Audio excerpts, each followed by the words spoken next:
Igice cya gatatu, amateka u Rwanda n'u Burundi bihuriyeho. Nyuma y'ubwigenge mu mwaka w'igihumbi kimwe magana cyenda mirongo itandatu na kabiri kugera mu mwaka w'igihumbi kimwe magana cyenda mirongo cyenda, inzira zitandukanye, ingaruka zimwe. Kuva ku wa mbere Nyakanga umwaka w'igihumbi kimwe magana cyenda mirongo itandatu na kabiri, u Rwanda n'u Burundi byabonye ubwigenge bivuye ku butegetsi bw'Ububiligi.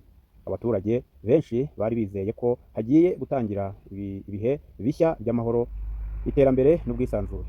Ariko amateka yagaragaje ko nubwo ibi bihugu byari bihuriye ku rurimi, ku muco no ku mateka y'ubwami, inzira za politike byafashe nyuma y'ubwigenge zagiye zitandukana.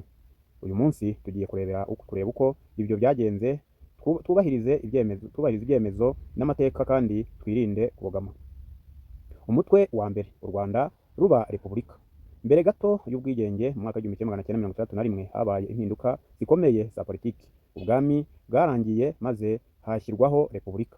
Mu mwaka w'igihumbi kimwe magana cyenda mirongo itandatu na kabiri, Gregoire Kayibanda aba perezida wa mbere wa Repubulika y'u Rwanda. Guverinoma nshya yatangiye kubaka inzego za leta, amashuri, ubuyobozi n'ibindi bikorwa by'igihugu.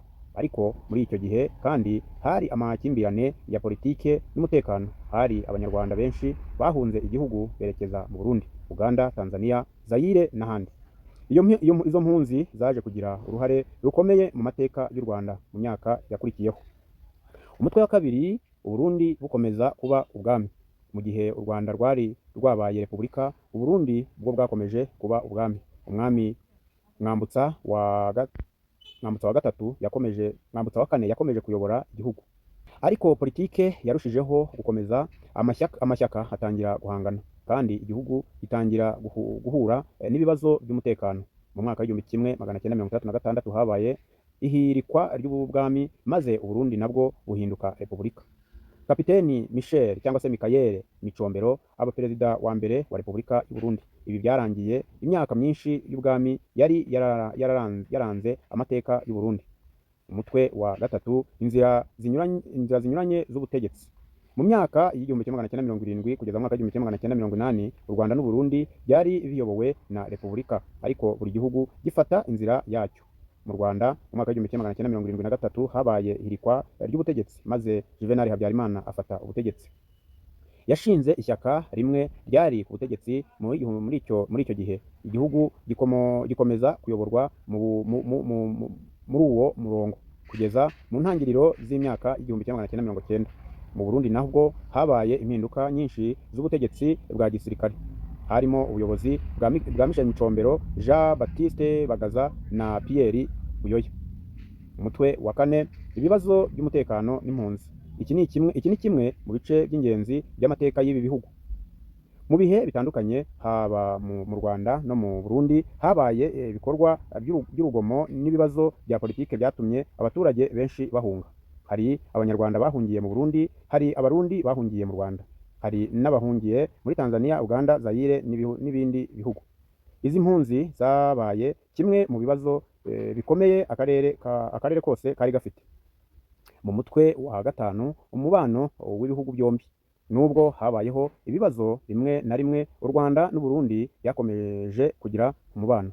Abaturage bakomeza gucuruzanya, gusurana, gushyigikirana, gukorera ku mipaka. Hari ibihe umubano wa diplomasi wabaga mwiza, hakabaho n'ibihe by'ubwumvikane buke bitewe n'imiterere ya politike n'umutekano. Umutwe wa gatandatu, ubukungu. Ibihugu byombi byari bishingiye cyane ku buhinzi. Mu Rwanda ikawa, icyayi n'ubuhinzi bw'ibiribwa, naho mu Burundi ikawa, icyayi, ipamba n'ubuhinzi bw'ibiribwa. Abaturage benshi bari batunzwe n'ubuhinzi n'ubworozi, ariko ubukungu bwakundaga guhura n'ibibazo bitewe n'ibihindagurika ry'ibiciro ku isoko mpuzamahanga, amapfa n'ibibazo bya politiki. Umutwe wa karindwi, imibereho y'abaturage. Muri iyi myaka amashuri yariyongereye ugereranije n'igihe cy'ubukoloni.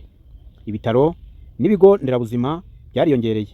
Imihanda imwe n'imwe yarubatswe, ariko abaturage benshi bakomeje kubaho bishingikirije ku buhinzi, kandi iterambere Umutwe wa karindwi, imibereho y'abaturage muri iyo myaka. Amashuri yariyongereye ugereranije n'igihe cy'ubukoloni, ibitaro n'ibigo nderabuzima byariyongereye, imihanda imwe n'imwe yarubatswe, ariko abaturage benshi bakomeje kubaho bishingikirije ku buhinzi, kandi iterambere ntiryorohera hose ku rugero rumwe.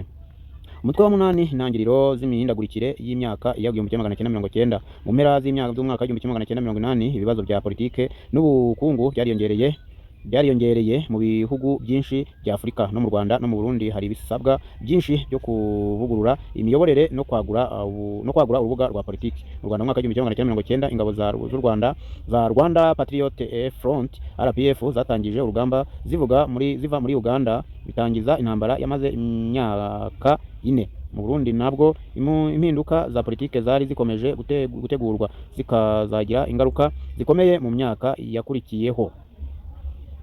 Imyaka iri hagati y'1932 n'1990 yabaye igihe cy'ingenzi mu mateka y'u Rwanda n'u Burundi. Ni imyaka yaranzwe no kubaka ibihugu bishya nyuma y'ubwigenge, ariko nanone irangwa n'impinduka za politike,